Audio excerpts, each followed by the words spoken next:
Hi everybody, welcome back to Glowing Card Gaming. I just put up a video. It was about 20 minutes long, so we'll see how this one goes.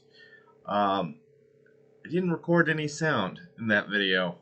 What an idiot. So yeah, I didn't get anything on that last video.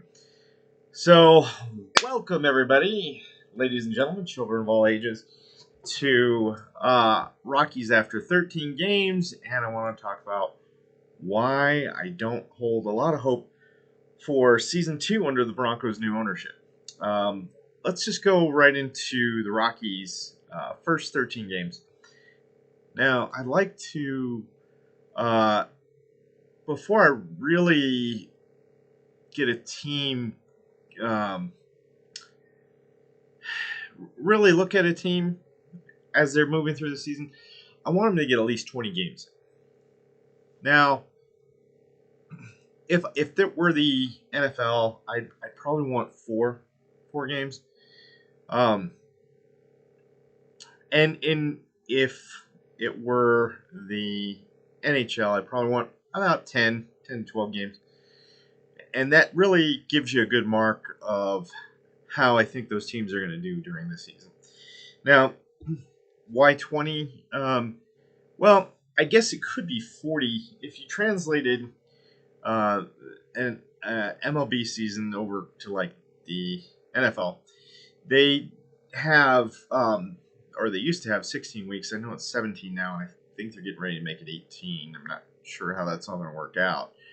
But 162 divided by 10, that's 16.2. It's almost the same thing. So, but with a lot more games, you can see how that's going to go. So for the first 13 games so far, I know I thought I believe my original video of the NL West, I said it's possible that the Rockies actually go 500 ball like the Monsford said, which I never hope the Rockies have bad seasons. I really want winning seasons. And, with the new rules, I thought, the Rockies might just, by virtue of the way the game has been forced to change, or how those new rules are forcing the game to change, I thought the Rockies would just kind of start out moving in the right direction because the rules seem to favor batters and hitters,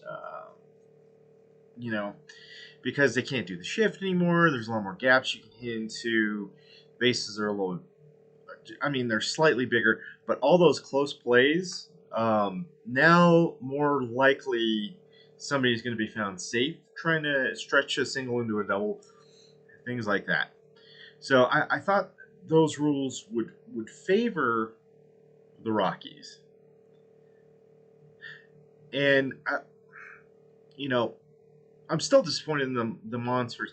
Even if the Rockies do somehow manage to pull up to 500 this season, or play to 500 this season, it won't be due to anything in the ownership. It's going to be dumb luck and the rules changes. Really, I'm going to call that shot right now all day long. Do I think the Rockies are going to hit 500? The way I've seen the games come down so far, you need pitching. You need at least mediocre pitching. I think the Rockies, the way the rules are set up now, if you had the hot bats like you did with the Blake Street Bombers back in the 90s and 2000s, yeah, you might be able to back into a ring with some okay pitching, but you have hot bats, you're averaging, even on the road, if you're averaging 5 runs on the road, 7 runs at Coors Field, I think yeah, you with those hot bats, you probably get a World Series title. You know, um, but it just doesn't seem like it's coming down that way. And then the late game errors in the last, I believe it's the last two straight. I can't remember. I know it was definitely yesterday's wrap up against the Cardinals. They had committed an error in I believe it was the ninth, maybe it was the eighth. Cost them a couple runs, cost them the game. Period, flat out. And then the night before, or 2 nights prior to that, an error late in the game cost them the game. And it's kind of like in football, where in football you want to be playing well on all fronts. You want to play good offense, defense, and special teams. And I'll talk a little bit more about that when I get to the Broncos. Um, but it's true, really, in all sports. I don't think I'm saying anything truly shocking or surprising here. The Rockies, they may have some bats. Definitely Charlie Blackmon is the all-star of the team. Currently, beyond that, not seeing a lot there. Those errors, those critical errors, and those key moments. It's frustrating, and I understand that. You may play well for 8 innings, and then make that critical error right at the end. That costs you the game, though. And in the end, it's really about wins and losses. And that's it. So you can sit here and tell me, no, we've got a great team. Well, you're 5-8. How good is that really? I mean, we're looking at 5-8. Luckily, the rest of the NL West is not doing well. I thought by now the Dodgers or the Padres would be at right around 10 wins, 2 losses, 10-3. Let's say 10-3. I believe that would still 2.5. That would still put the Rockies back 5 games instead of just 3. Now, is that insurmountable? No, by no means. But 3 games, I mean, one series could flip that. The Rockies could go from worst to first. And everything's so tight in the NL West. With a little bit of pitching, little cleanup of the errors, especially late in the games, and a couple more hits here and there. I mean, I don't think it would take much. But if the Rockies could put up just 2 more runs a game on average, I think, which that's a lot. I'm not going to sugarcoat that. But if you could just prevent 1 run per game with just a little bit more pitching, right? Instead of giving up a hit late or giving up that error, dropped ball in the outfield late in the game, you get a strikeout instead. That ends the inning. Saves a run or 2. That's a win. That is now you've gone from a loss to a win. Now, 1 game, not that important. But if you can do that 10 to 12 times a season, you could go from 68 to 80 if you were able to turn around 12 games. Is that 500? Even that's not 500, but it's close. So we're talking about very slim margins here. Do I think the Rockies will do anything to improve?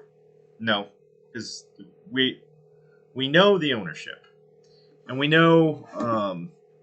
One moment here, I had something pop up. We know the ownership. We know that they don't really care about the team or the fan base. I mean, it's blatantly obvious, because if they had cared about the team, they wouldn't have built the bar in the state. It's like a bar stadium now. Not saying that's not a great environment to play baseball. I'm glad they did that, but they didn't really do anything for the team. Oh, look at this great stadium we built. Well, that's great. Look at the product on the field. And people who are really fans, you're not fooling them.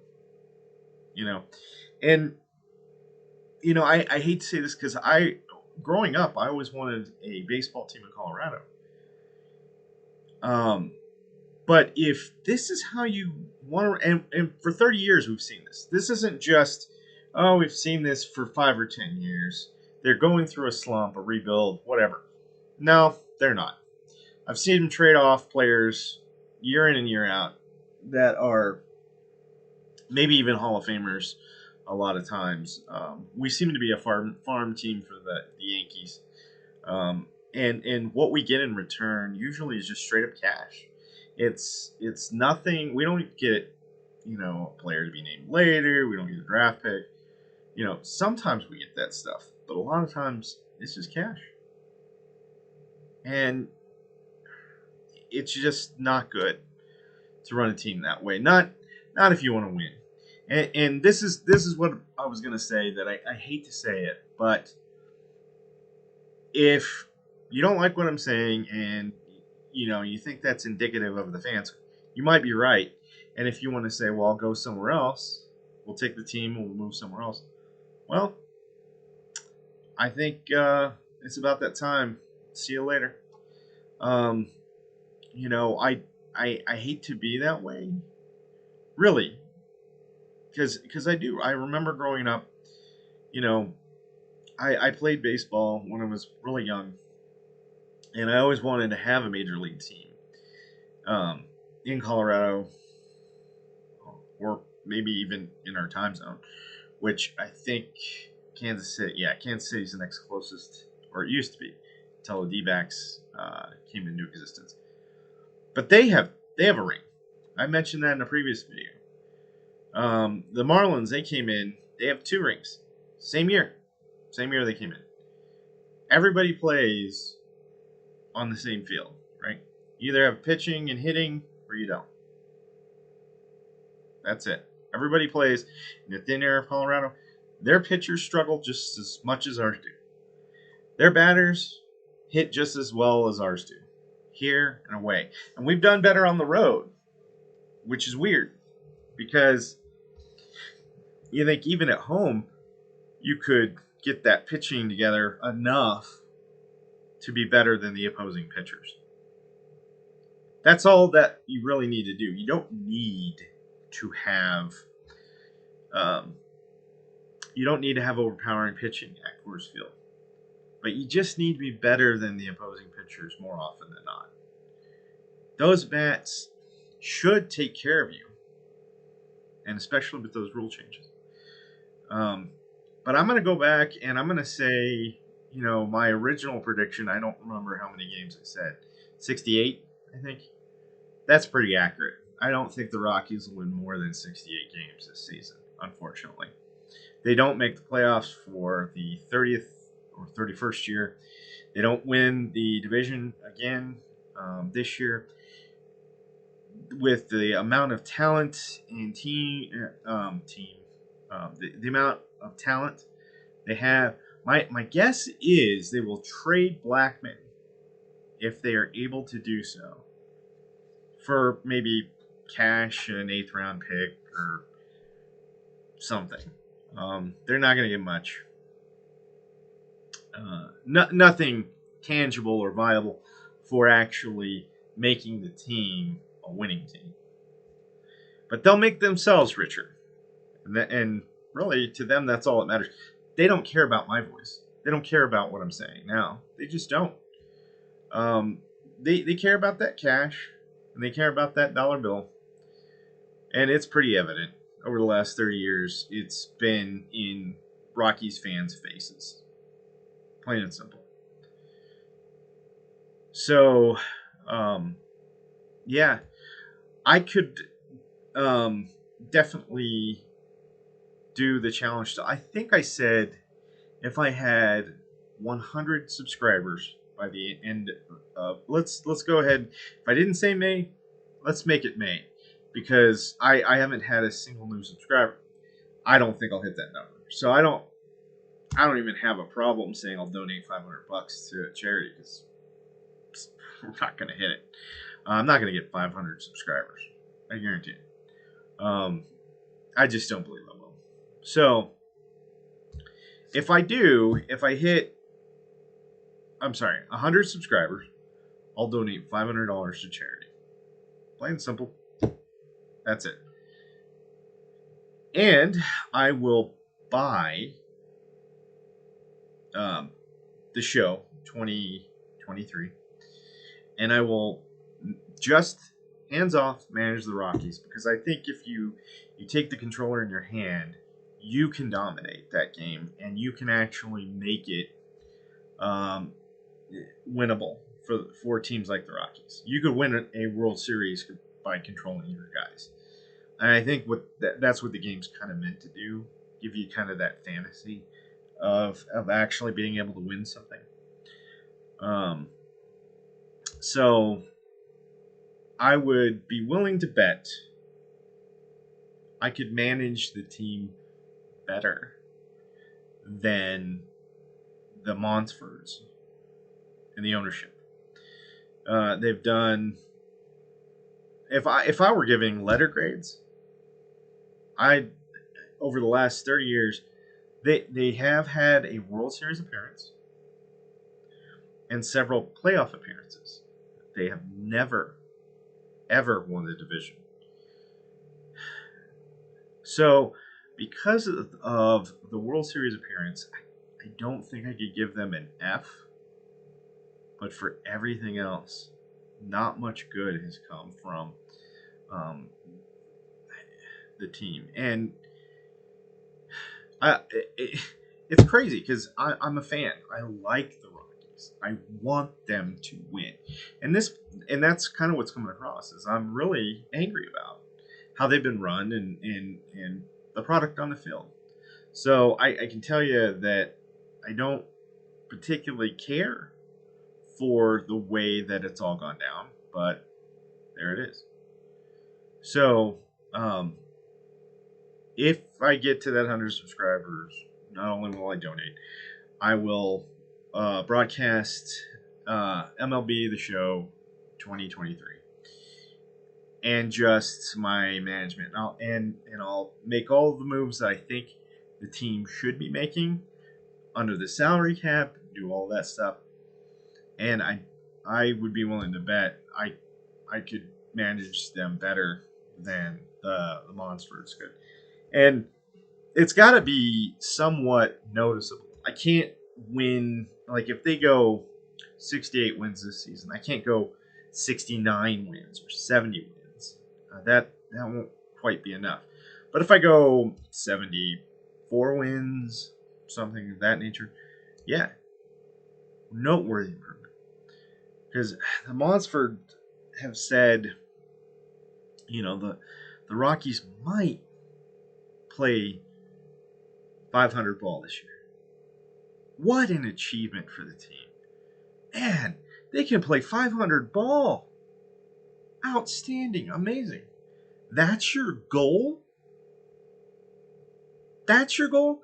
How are you guys even owners of the team? Did you even make your money? You guys seem really dumb.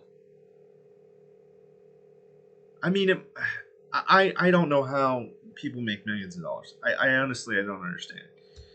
The mentality of some of these guys, it blows me away. It really does. I don't get it. I don't understand. I'll never get it. I'll never understand. Because they don't want to win. They don't. So, I would show just through that, and it's so nuanced. I don't know about the show so much, but I've seen like what you can do as managers of like the NBA or the NHL or NFL. You can make any trade you want. You can sign contracts, re-sign contracts, negotiate. You can train individual players to be better in certain stats. You can build them up. It would take a lot of work, but I'd be willing to show that if I got to 100 um, subscribers by the end of May.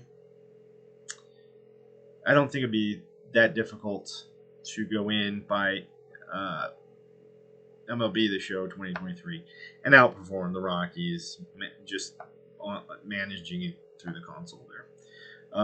Unfortunately, I don't have a camera or mic, so can't really get that out in video form.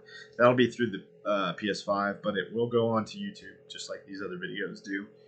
And I do have mic capability on the PS5. I have a nice headset, so you'll hear me crystal clear.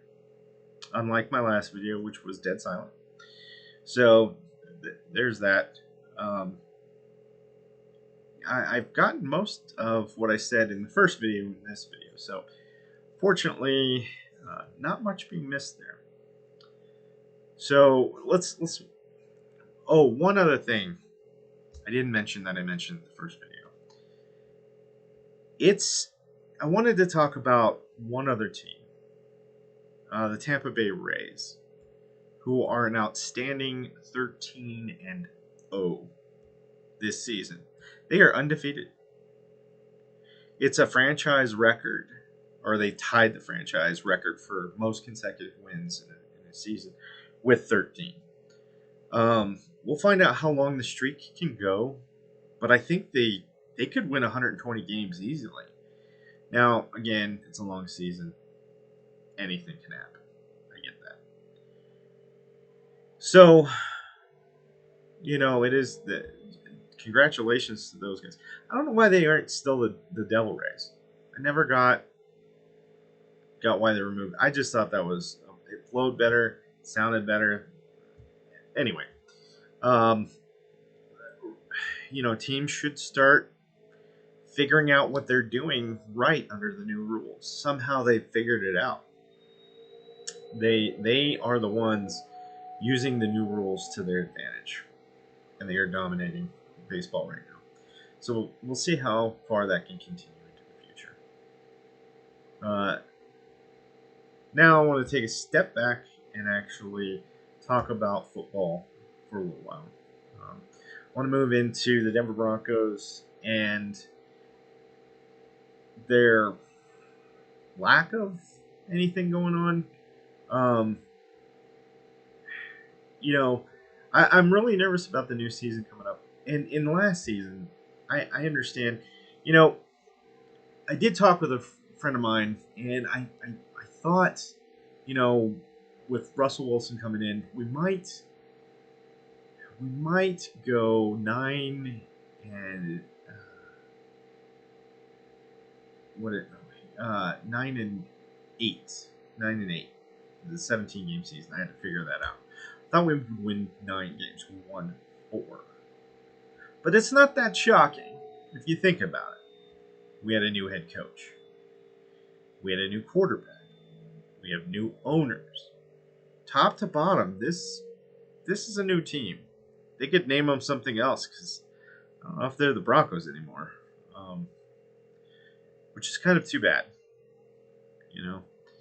Pat Bowlen used to go down to the locker room, and he would be there every morning with the team. I would like to see the new ownership do that. Really get to know the players and kind of bond with them, be a family. I think when you do that and you understand what's going on in your own locker room, like intimately, you can make changes. You can really be a force for change, and I think that's what Pat Bowlen did and why he was successful. He was one of the most successful, winningest owners to be in Major League Football. 5 Super Bowl appearances, 3 wins. I'm counting the Manning one for his. I know it's kind of late, but I think his influence was still there through 2015. I don't believe it is anymore. So take that as you will. And I know a lot of people, say, you hate Pat Bowlen, and you're probably, Raiders fans or haters of the Broncos anyway. That's fine. I mean, a lot of owners get hated on. I don't like Al Davis, but he was better than his son for sure. Al Davis actually took it, and I believe he won 2 Super Bowls with the Raiders back in the day. Now, by the time I got around to when I really started watching football, and Elway's, I think, second or third seasons, when I started really following football and the Broncos, Al Davis really wasn't. I had trouble figuring out why people thought he was a great owner. Um, those Super Bowl wins really do lend their credence to what he used to do. But that reminds me of Jerry Jones. I don't really like Jerry Jones all that much. And he won Super Bowls with the Cowboys in the 90s. Now, I think that was more Jimmy Johnson's doing than Jerry Jones. And, Jimmy Johnson was able to go to other teams and make them more successful. Even in Miami, even though I don't believe he won a ring there, he was still able to improve the team greatly while he was coaching there. So I don't necessarily feel like he. I don't necessarily think that he wasn't a great coach and actually was the driving force behind the Super Bowl victories for the Cowboys in the 90s. I don't think it was Jerry Jones, and ever since he left, I get Barry Switzer has a ring, and he came after Jimmy Johnson there in Dallas, but really, that was Jimmy Johnson's team. That was the year right after, and then the 2 seasons after that, oh, not good in Dallas. And ever since then, just they've had winning seasons. They've gone to the playoffs. They've done some things, but they just haven't been that dominant of a team. So, really, a really good owner can make all the difference. So I hope the new Bronco owners do that. Another thing is Brent Steinbrenner, to talk about baseball for a little bit. Everybody hated Brent Steinbrenner, except if you were a Yankees fan. But he won a lot. He was a very successful owner for New York, and he won several World Series while he was there, managing or owning the team. So, I don't really like him, Steinbrenner. But I can't say he wasn't a great, phenomenal owner, because his record does speak for himself. I cannot like him and acknowledge he was good at what he did. I just don't think he treated people or players very well. I think Bolin did, and that's a huge difference. It's kind of like the difference between Mike Krzyzewski, longtime coach at Duke, and Bob Knight, coach for Indiana for a while until they couldn't take his anger issues anymore, and they shuffled him off to Texas Tech, where he continued. Now, both sides get results, but Krzyzewski got better results, a longer career, and more NCAA appearances because of it. And studies have shown that over the long term, day in and day out, if you're nicer to people, they'll actually do better in the long run. So there's something to be said for that as well. So I hope the new owners are taking some notes from previous owners and things that people have done in the past to make the teams great. Now, the one thing that's going on right now for the Denver Broncos that makes me very apprehensive, well, 2 things. They still under new ownership and a new quarterback. This is season 2 for Russell Wilson and the new ownership. We have a new head coach, Sean Payton. And really,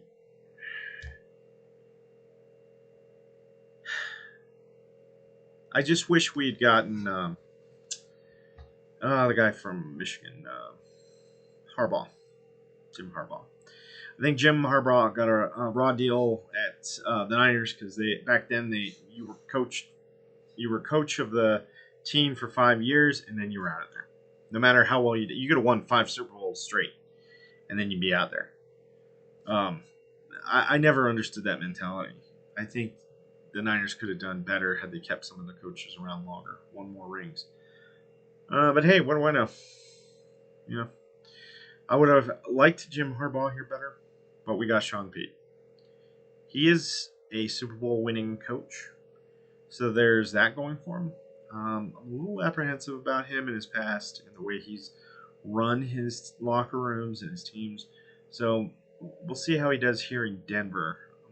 And again, first year head coach. Now, is Russell Wilson going to be the quarterback he was in Seattle? 2 Super Bowl appearances, 1 win. The win against Denver. Unfortunately, in Super Bowl 48. Yeah. Not a great look for the Denver Broncos that year. Anyway, don't want to get too sidetracked, but the owners aren't doing a lot to, especially on the lines. You need to have an offensive line that can protect your quarterback long enough for him to find a receiver. You need your front line to open up holes to run through. And you need to be able to run the ball. Running the ball sets up the pass. Always has, always will. I know it's boring. I know the NFL doesn't like it. That's your sport. That's how it works. Sorry. That's it. That's it. If you want to win Super Bowl rings year in and year out, you run that ball well, and you're going to set up that pass. You're going to hit those long balls. You're going to hit those strikes. Because you're going to do that play action pass where you look like you're going to hand the ball off, and you've been running the ball well. It is going to make those defenses pause. And when those defenses pause, that's all you need in the NFL to get a guy wide open deep and go long. We all know this. This is not something I'm telling anybody that's a shocker or surprise. Like, oh my God, he just reinvented football. I did nothing of the sort. This is the way it is. So, you do need to be good on all 3 facets of the game. You need to be good on offense, defense, and special teams. This is just the way it works. I'm not telling anybody anything. This is like the easiest stuff. Being John Madden here, and then boom, you have a winning team. It's really frustrating to see what they are talking about is their stadium. That's what they're talking about. And it's amazing. It's like, don't worry about nothing that's going on over here. The actual nothing that is happening. Like no trades, no nothing. Don't worry about any of this. Look, a shiny new stadium. Are we going to dome it? Are we not going to dome it? Is it going to be a retractable dome? Are we going to give up our advantage here at the Mile High in the cold and the snow? What advantage is that? Let me tell you about a game I remember at home where it snowed 2.5 feet. And every 10 minutes they had to take the machines across and shovel off the lines so they could see where every 5 yards was on the field, or 10 or whatever it is. The Oakland Raiders came in, and I think the day prior in Oakland, because I think they were in Oakland back then, the day prior in California, it was like mid-80s, 85-ish degrees, sunny, outstanding. Come to Denver, it's 20 degrees, blizzard conditions. I am thinking, all day as this is unfolding, I'm thinking Denver is going to dominate this game.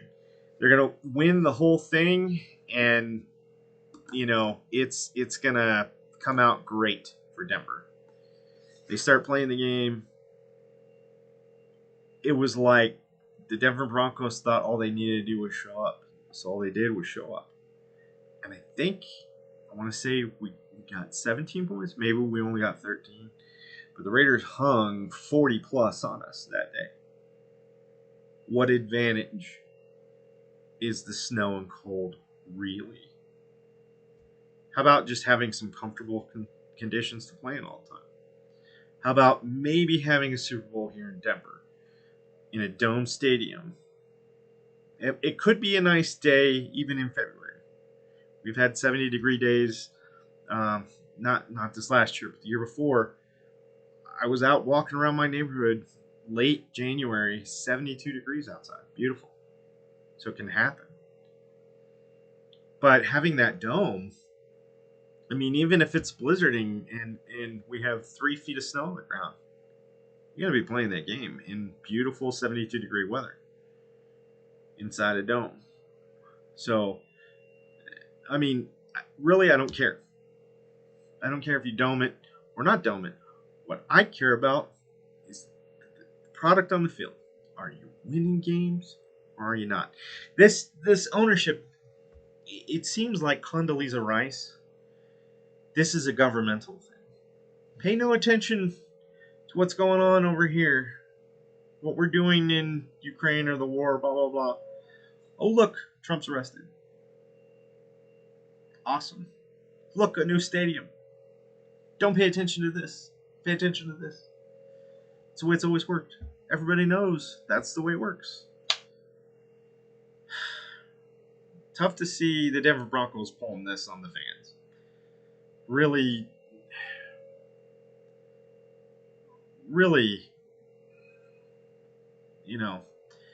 it's not good. So unless they make some changes, I think they improve simply because Russell Wilson's been here a little bit longer, understands maybe the systems we're trying to put in place, maybe he gets to know Sean Payton a little better, is more familiar with his guys, his team, maybe they block a little better, give him half a second longer back in the pocket, whatever they need to do. But currently, without many more changes, I don't think they win too many more games. I'd pick them for 6-11 at this point. Really not seeing anything that's going to make me change my mind on that just yet. So we'll see. Maybe there'll be a news story. Oh yes, we got J.J. Watt. We got a huge wide receiver pick from whatever. We trade our first round pick, and we got 8 other picks for that. We got some phenomenal. We're able to pick up giant linesmen that are going to be just this wall that Wilson's going to be able to play behind. He may get sacked maybe a dozen times in the season instead of 40 something. But as it stands, I'm not feeling very good about the upcoming season. Now, granted, it's April, and we have about 4 or 5 months really to prepare for that still. So anything can happen. It could change. Just like with my baseball predictions and stuff. It's a long season. Anything can happen. So I was able to get probably about 90% of what I had in my previous video into this one, plus more extra stuff. So fortunately, I was able to remember a lot of that stuff. Yeah, so that's what I wanted to talk about. The Rockies' first 13 games being not very good pitching wise, and having a couple errors and dropping to 5-8 and not looking too good, but only being 3 back, and the NL West being so tight, it could be anybody's division. This could be the year if the Rockies made some moves, they could win it. It's still early though; it's a long season. So, 5-8, not doing well. Long season. Broncos just talking about a stadium, not making any real moves. Yeah, I think that pretty much covers it. All right, guys. Just remember, if I hit that 100 subscribers by the end of May, I'll give $500 to either the Denver Rescue Mission or um, the Catholic Charities of Colorado, which does the same thing. It's to go feed homeless or give them their greatest need. Some families need diapers and jackets and clothing and food and shelter and housing and help with their utilities and bills. And, there's a lot of needs out there that need to be met. But I put up a pretty good um, subscription count. I truly don't believe I'll hit 100. So I'm not really feeling like I'm going to need to donate anything. So that's the way it is. And again, if I do hit that, I'll buy MLB The Show 23 and try and outperform the Rockies, and I'll post all those videos. I'll do it week by week. So for the first maybe month or so, I'll run to try and catch up to where the Rockies are at the beginning of June, and then moving forward from there, I'll do they play week, I play week. We see where we're standing at the end of those weeks. Where I've won games, they've lost them. And I know it's fantasy on my side, but with those changes, those moves, the computer's getting pretty accurate about being able to predict stuff. So could be fun. Let me know, comment on the video if you like that and think that could be a thing. Be sure to subscribe to try and make me donate, but I don't think I'll be donating. All right, guys. Have a great night, and as always, be good to each other.